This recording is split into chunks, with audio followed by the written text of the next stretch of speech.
অফিসে দৈনিক মজুরি ভিত্তিক শ্রমিক আছে, তারাও কি শ্রমিক না কর্মচারী তার কোনো সংজ্ঞা নাই, যার ফলে তারাও শ্রম আইনের মধ্যে আসে না। এদের না বেতন ঠিক মতো নির্দিষ্ট, কেননা ঠিকাদাররা এদের বেতন যা ঠিক করা আছে সেইটা তাদের কাছে পৌঁছায় না, যা ইচ্ছা তাই তাদেরকে দেয়। সবচেয়ে বড় কথা হচ্ছে কোনো ভাতা নাই, কিছু নাই, রাত দিন যত ঘন্টা কাজ করা, কোনো বোনাসের কোনো ব্যবস্থা নাই। মাতৃত্বকালীন ছুটিটাও পর্যন্ত ছিল না।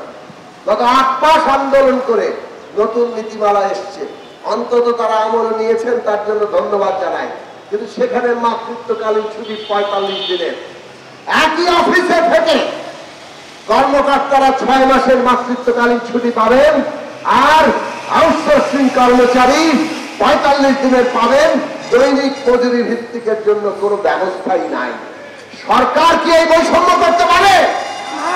তাহলে প্রফেসর ডক্টর মোহাম্মদ ইউনূস, আপনার কাছে পরিষ্কার করে বলি, আপনার যে বক্তব্য সেই বক্তব্য অনুযায়ী নীতি তৈরি হচ্ছে না।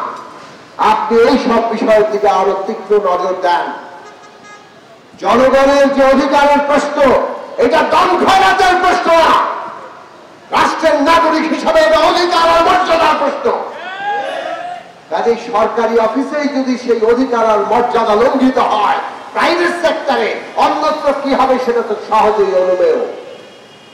আমরা পরিষ্কার করে বলতে চাই, বাংলাদেশের শ্রমিকদের জীবনে তাদের নিরাপদ কর্ম পরিবেশ, তাদের বাঁচার মতো সম্মানজনক ভাবে বাঁচার মতো মজুরি, ছুটি, মাতৃত্বকালীন ছুটি এবং তাদের ট্রেড ইউনিয়ন অধিকার, এই সব কিছু নিশ্চিত করতে হবে।